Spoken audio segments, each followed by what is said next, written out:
We have a great guest with us for this segment. Newly elected State Representative Jarvis Caldwell, representing Colorado Springs, is bringing what I think is one of the most important bills of this session. I'm going to bring him into the Dan Caplis show now. Welcome to the show, Representative Caldwell. Hey, Kristi, thanks so much for having me on. Absolutely.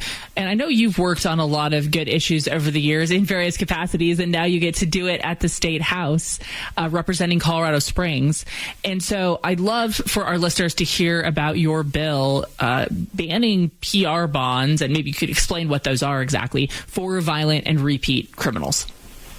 Absolutely. So just to give your listeners some context here, Governor Polis has said repeatedly that he wants, when he leaves office, for Colorado to be a top 10 safe state. Mm-hmm. And the reality of that is we're the number 3 most dangerous state right now. Yep. And we rank in the top 5 for a lot of things you don't want to be ranked in the top 5 for, whether that's car theft, whether that's property crime. I think we're number 2 nationally, whether that's cocaine use, bank robbery. I mean, we're just completely on the other end of the spectrum here. And so one of those issues, we're ranked number 8 nationally in violent crime, which is extremely disturbing, and everybody should be concerned about that. Yeah. And so what we're seeing right now with current Colorado law is that repeat violent offenders can get arrested for committing a violent crime and just bond themselves out, basically. I mean, think of it as cashless bail when you think of the PR bonds, which stands for personal recognizance bond. They get arrested, and they basically sign a piece of paper saying, yes, I won't commit any more crimes before my court date, and I'll show up to my court date. So they're getting arrested for a violent crime. Remember, this is a violent crime. This is not getting arrested for jaywalking. This is doing something against someone else, getting arrested for it, and then just bailing themselves out with no kind of bail whatsoever. And so what my bill is going to do is it's going to say that if you've been convicted of a violent crime in the last 2 years, or you are currently pending 2 or more violent crime charges, you cannot get a PR bond. Now, constitutionally, we have to have some level of bond, so it's going to set it at $7,500, which is pretty steep, but I think also reasonable. Yeah, absolutely. And that's actually an interesting point that you bring up, what level you would set that bond at, because I've been told by law enforcement officials across the state that when PR bonds aren't allowed, some of the judges will just get around it by granting $1 and $2 bonds, which is pretty much the same thing as a PR bond. So I'm glad that you have a limit. Absolutely. And what kind of, disincentive is that for a repeat violent criminal? We got to turn things around in the state. It's interesting.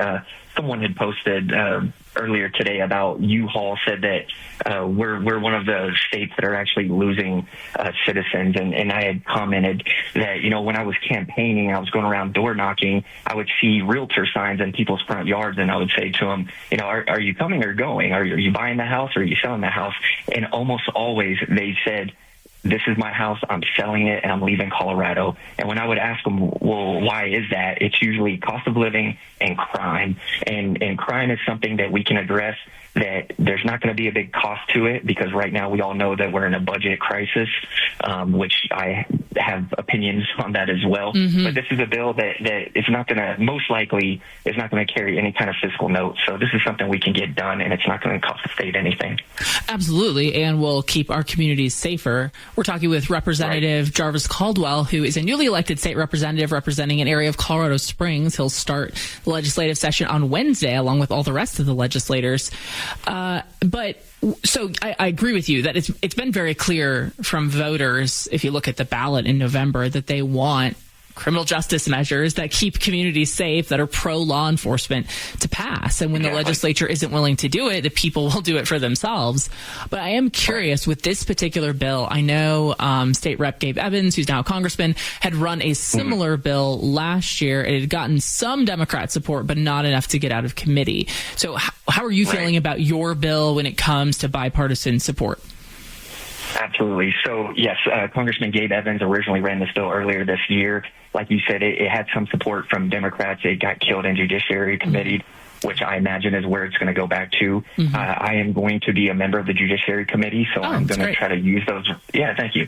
I'm going to try to use those relationships on the Judiciary Committee to try to win some people over. And I appreciate that you brought up the point about the ballot initiative that just passed recently, because that is a signal from the people of Colorado that they want to support our law enforcement and they want to clean up our streets. And so that's going to be a huge issue that I'm pushing there. As far as the bipartisan support, so Representative Shannon Byrd, a Democrat, was on that bill with Congressman Gabe Evans earlier this year. She has signed back up on this bill. She is one of the prime sponsors. Great. I have a Republican in the Senate signed on, Senator Byron Pelton, and I'm working to secure a Democrat on that side.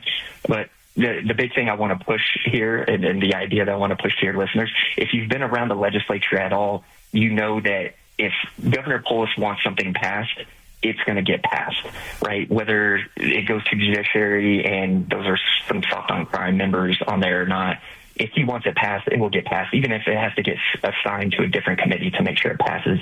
So I think we really need to pressure the governor, as well as the members on the Judiciary Committee, if that's where the bill ends up, to pass this bill. And as I told the governor's people when I met with him a few weeks ago, look, the governor has 2 years left on his term, right? So he's got 2 years to turn things around. And I was straight up with his people, and I said, we all know it's the worst kept secret at the Capitol that the governor has higher ambitions one day, most likely. And so, here's his chance to try to turn things around in his last 2 years and be able to tout that one day when he pursue something different. Well, exactly. And I do think that's a huge piece of what he's missing is the crime side. He hasn't done a whole lot other than say in his State of the State addresses that his goal is to move Colorado to the 10th, one of the top 10 most safest states in the nation. And as you pointed out, we are extremely far from that right now. So it'll be interesting to see if he actually gets behind these kind of bills, especially seeing the verdict from the people on last year's ballot.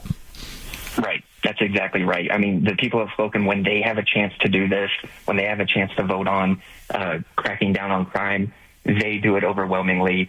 You know what? Let's save a ballot initiative and all the money and time and resources that go into getting a ballot initiative passed. Let's just do it from the legislature. Let's do our job. Yes. We can have this thing passed, and it'll be done here in a couple months, and we can start cracking down on violent crime. Absolutely. And I think the fact that you're focusing on violent and repeat criminals should be a no-brainer for any elected official to want to keep those people off the streets. And, if they pay bond, they can still get off, but at least they're hearing, they actually have to stand in front of a judge and they have to be held accountable instead of just let out on the street immediately after being arrested. It's a giant problem in Colorado if you live anywhere in the state or you talk to any law enforcement. And Representative Caldwell, I know I'm a little bit putting you on the spot right here. We have 1 minute left. I'm curious. You said you had thoughts on the budget shortfall. Do you want to? Could you share a few of them in a minute? Yeah, absolutely. Great. So the bottom line is we keep hearing that the governor says it's $600 million budget deficit. Our JBC people, our Republicans, are saying it's more like $1.3, $1.4 billion. I want the listeners and the people of Colorado to keep in mind it's a $1 billion or however much shortfall from a record high budget, right? From a $42 billion budget. So while it is a deficit, it's a deficit from a record high budget. And so what I'm doing with other Republicans, we're putting together a list of what we feel is wasteful spending, kind of like Rand Paul does with his Festivus every year in December. And so whenever we want a public safety bill to pass, like securing our schools more or helping our police officers, when we're told that there's no money for that, we're going to push forward a list and say, okay, well, what about all these? A budget is a reflection of your priorities. Yes. It's a reflection of your priorities and your commitments to constituents. So where are your priorities?